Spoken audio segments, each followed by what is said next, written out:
Welcome back, everyone. I'm Trish Regan. I want to take you here to the streets of New York. I want to take you to Chicago. I want to take you to Philadelphia right now, where we are seeing thousands of people take to the streets to protest the new president-elect Donald Trump. We have learned that Black Lives Matter is involved in these protests, as well as other organizations. Donald Trump campaigned and won on the idea that we need economic prosperity for all, that so many Americans and disserved by the Obama administration, including so many of these communities in places like Philadelphia, where they're protesting right now because they need jobs. They need an opportunity. They need better wages. Here with me right now, as we continue to watch these live events happening around the country, Trump economic advisor Steve Moore, as well as Matt Schlapp, chairman of the American Conservative Union. Good to have both of you.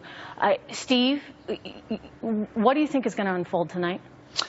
You mean with these protests? With these protests, yeah. We're going to get to the economy in a second and the reasons for it. But I imagine you had a tough time coming into the building. I had a hard time getting over here. I was about 4 blocks away. By the way, they did this right near the peak of rush hour, so it just shut down the traffic. I don't think they have any kind of permit, Trish, so it is. But I think you're going to see more and more of these. I think you're going to see them in major cities across the country. I think they could even turn violent. You know, the left was angry in the last couple of years, even with Obama as president. So imagine how infuriated they're going to be when Trump starts putting in place some of his policies. And yet, you know, the policies should be policies that, you know, look, it's kind of Econ 101, Matt. And, you know, I say this as a business reporter. If you separate the personality of Trump with, some, you know, I get that some people have had issue with that. And you look at the policy that he's talking about, lower taxes, less regulation, the idea being free up business, free up opportunity, get people back to work, give them a job, give them the chance to restore their pride and take care of their family. And that's what places like Philadelphia, they need. Yeah, you know, what's great is people are already going back to work, Trish, because all these protesters are probably being paid by George Soros. So this is already a positive development. But in all seriousness, you're exactly right. I mean, what Donald Trump has talked about is he has given a voice to those folks that believe that their economic prospects are so dim. They haven't seen their take-home pay go up in a decade. And, you know, and I listen to what Steve Moore says in this, and I completely agree. Our American corporate tax code is way out of balance with the globe, even with liberal Europe. Our regulatory state is been completely unchecked for the last 8 years, even with what we've done on climate change, this foolishness of shedding more jobs and making energy more expensive. It's one of the reasons Donald Trump did so well in states like Wisconsin and in Michigan. And you know what was interesting? Somebody just brought up, I hadn't even thought about, her husband won West Virginia by 15 points. She lost West Virginia by something like 30 or 40 points.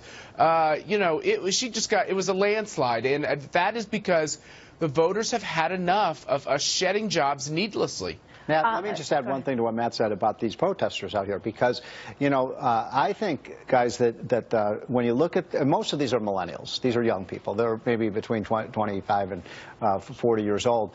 And the millennials have been the victims of Obamacare. I mean, they're the people who have been hurt the most. Also, if you look at what's happened with jobs for millennials, they've been hurt by Obama's agenda. They should be cheering, right, Matt, for this new economic agenda that will bring jobs back and provide them with affordable health care. Look, I think the reality is a lot of people don't understand the economic agenda. They don't believe the economic agenda, and frankly, they've been, you know, put in a place where they are so frustrated with government and the status quo, you know, that frankly, that's President Obama's doing. When you look at how inner cities across America have really deteriorated in the last 8 years. He had an opportunity to do so much more here. That was one of, I think, Trump's strongest points, was that, you know, these areas of the country that have been left behind are all under Democratic control. If Democrat policies do so well for you, why is Detroit? Why are people murdering each other in Chicago? Why is Newark poor in Cleveland? And so on. And Democrats never really had a response to that. Matt, How do you see tonight unfolding? I mean, so far so good. There are concerns, for example, when you get to a place like Oakland, California. I think Rich Lowry said, look, you don't go to Oakland without a few broken windows somewhere along the way. In Philadelphia right now, things, as we watch this picture, look rather peaceful. People are walking forward there on the street. But how do you see this playing out? First of all, I mean, the idea that we could have violence out of these protests, I think is very worrisome. But I want to go back to what I said initially.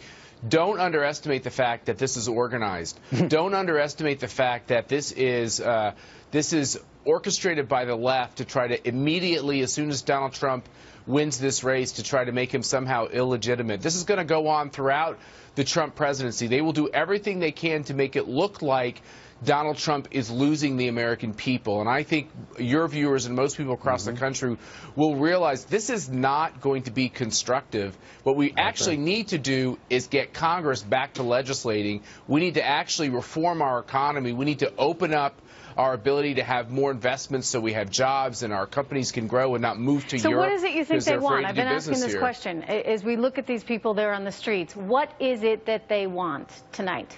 They want, well, I mean, Bernie Sanders.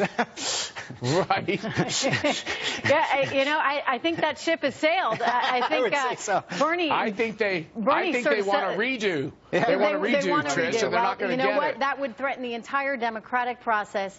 And I would say this also. I think that these kind of protests will backfire on the left, because I think the American people say these people are out of control. We just had an election. We had a democratic election. The right guy won.